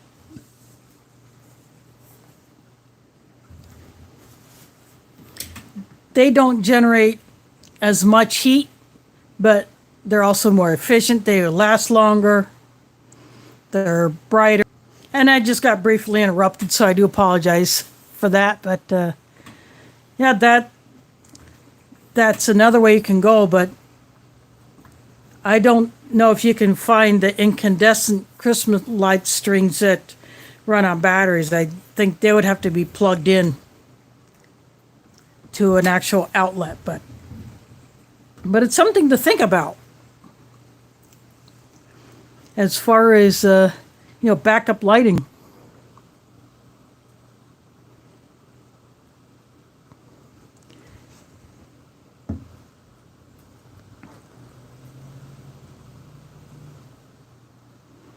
Yeah, there are some lanterns that you can use as a power bank. And some emergency radios you can use as a power bank. And there is a light that the company Olight makes. It's called the Marauder 2. I believe you can use, I don't have one because that's pretty expensive, but I think you can use that one as a power bank, but I'm not sure. I would have to dig into that. But there are some flashlight companies that make these big lights that you can use as a power bank. Or they make lanterns.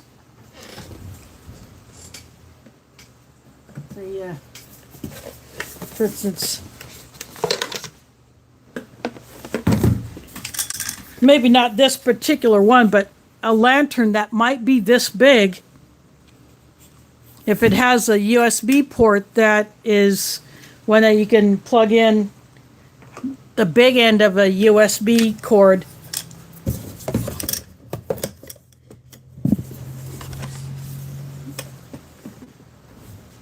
Then that means you can plug it into a power source like a power bank or some of these lanterns that do that. And of course, there's the BioLite stove that has the built-in power bank, and the heat from the fire drives a little motor inside it, which generates power that's stored in the battery in that thing.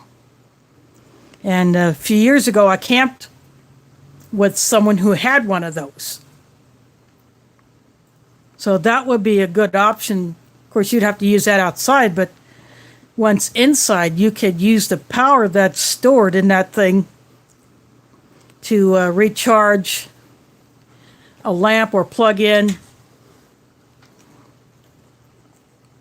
a USB light.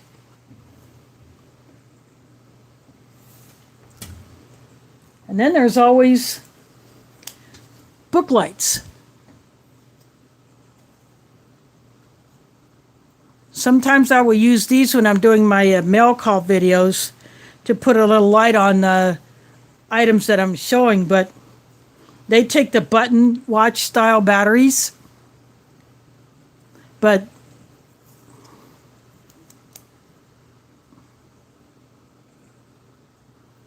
even these little things are a good lighting option. And they're not very expensive, so if you get a few of those and stock up on button batteries that go in them, that's another thing you can do.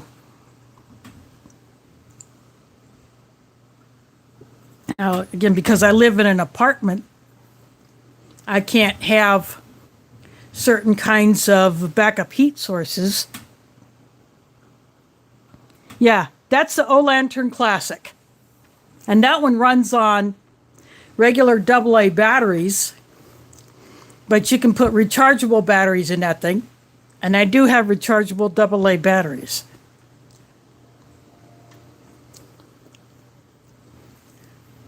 But the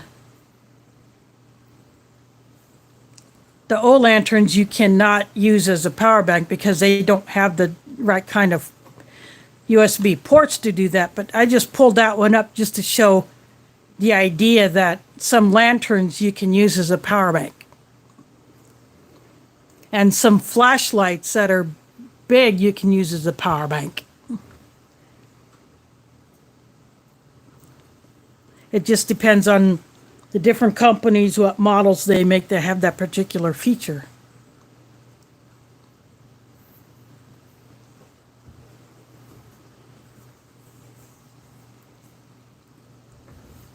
But as far as a heat source, I want to find something that is safe to use inside, doesn't take up a whole lot of space,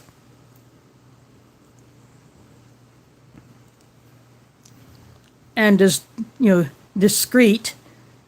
I have a portable heater, but it's an electric space heater. And my power stations can't handle that load because the wattage that they use is too high. I would need something bigger, like, the bigger Blue Eddies, the bigger Jackeries, the bigger,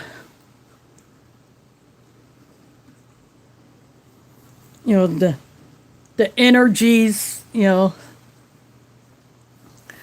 lot of those, the bigger Yetis. I would need something that big in order to provide the kind of wattage that my electric space heater needs, because it heats, but it has a fan.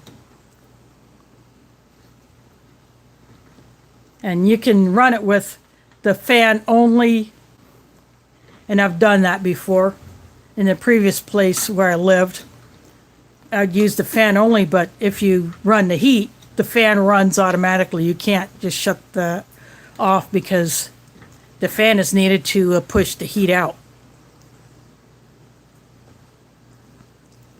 But I would need a bigger power source in order to run that thing, because that thing sucks the juice. But what I might end up doing is checking into certain electric blankets or heating pads.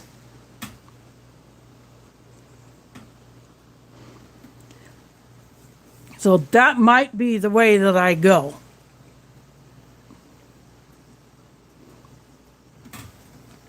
The heating pad that, say, you would put on your back if you wanted to apply heat to your back or your shoulder,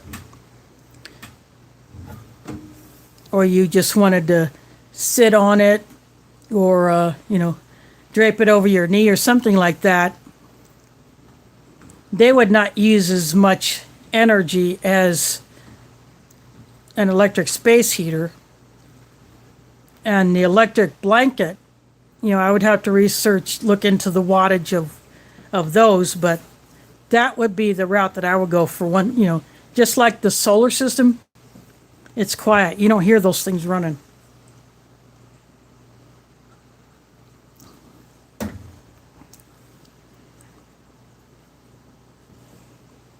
Yeah, I do have hand, foot, and body warmers, but I don't have a huge supply of those.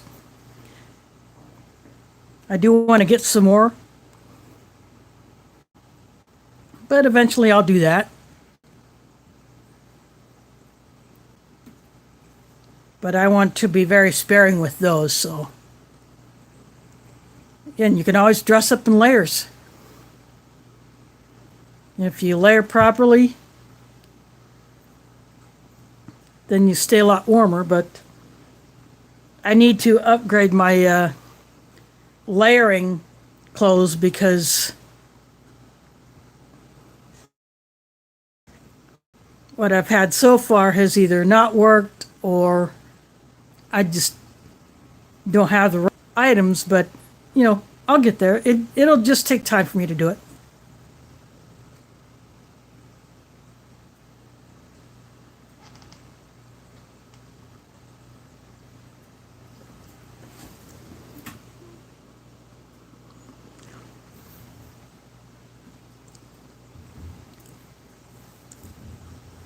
Yeah, if you get when I packed for my trip last weekend, I put a pair of my thicker long johns in my clothing bag, and I went into another drawer, and I pulled out another item. I'll throw one of my long john tops to use as an undershirt, but I went to put it on. I went to pull it out at camp when I was changing my clothes to get ready for bed, and oh crap, it's a pair of, it's one of my thinner long johns, the bottom.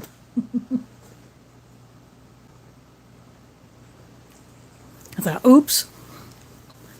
So, but anyway, I did wear them. I had a t-shirt that I would wear over my long sleeve shirt, so that's how I layered underneath my coat. And I had another a shirt that I wear like a jacket, but I wore that there, and then I just took my winter coat because I knew it was going to be cold. But I ended up putting that other shirt that I wore as a jacket into my clothing bag when I was packing up, getting ready to leave.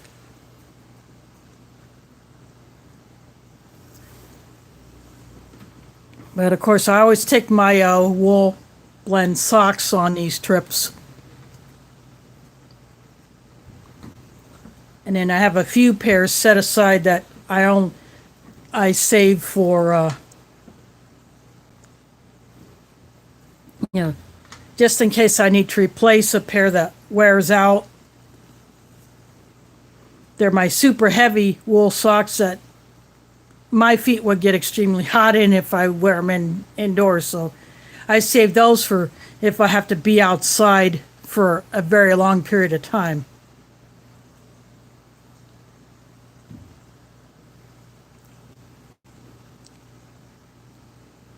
But I have some other wool socks that I will wear on these trips. But just for general everyday wear, I don't wear my wool socks all the time because I don't have too many pairs of them.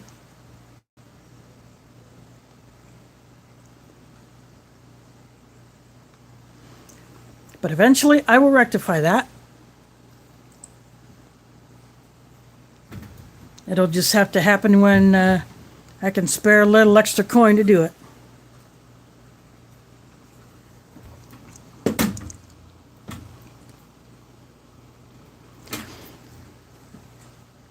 I did find a few pairs of my wool socks in a thrift store. I found the thin smart wool socks, and then a couple pairs of the wool crew socks. So I have a couple of those. And then I have another pair that I found in a thrift store that are more of, like they're the taller socks. And then the rest I either bought in a store or I bought online.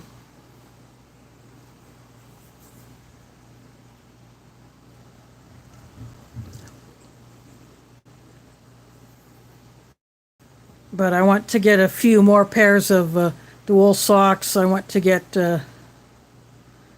some more of the lighter ones, like my thin smart wool socks.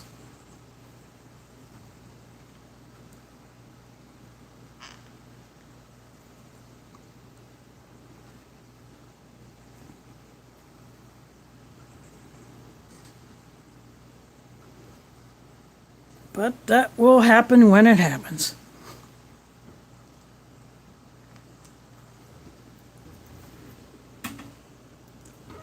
Oh, wow. Have I gone on that long?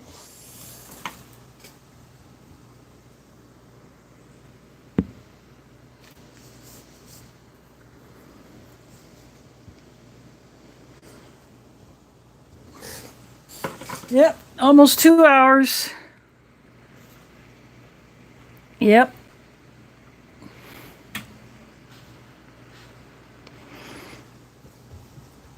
Yeah, sometimes you can find them either on... I found those two pairs in a thrift store. And I was surprised.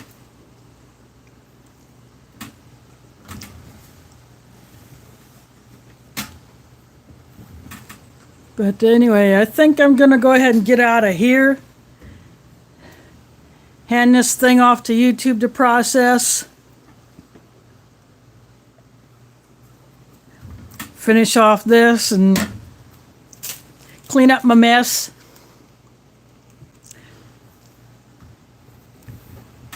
So again, next Sunday, since I don't travel out of town for Thanksgiving, I just go to another part of Des Moines.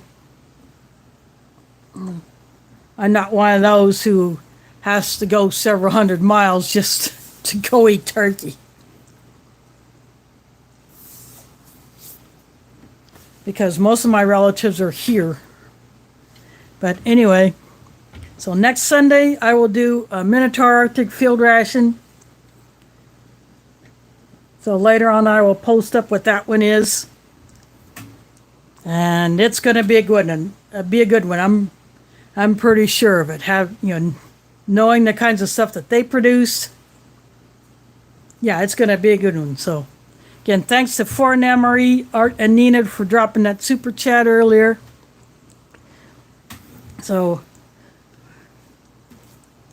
anyway, thanks for watching and catch you on the flip side.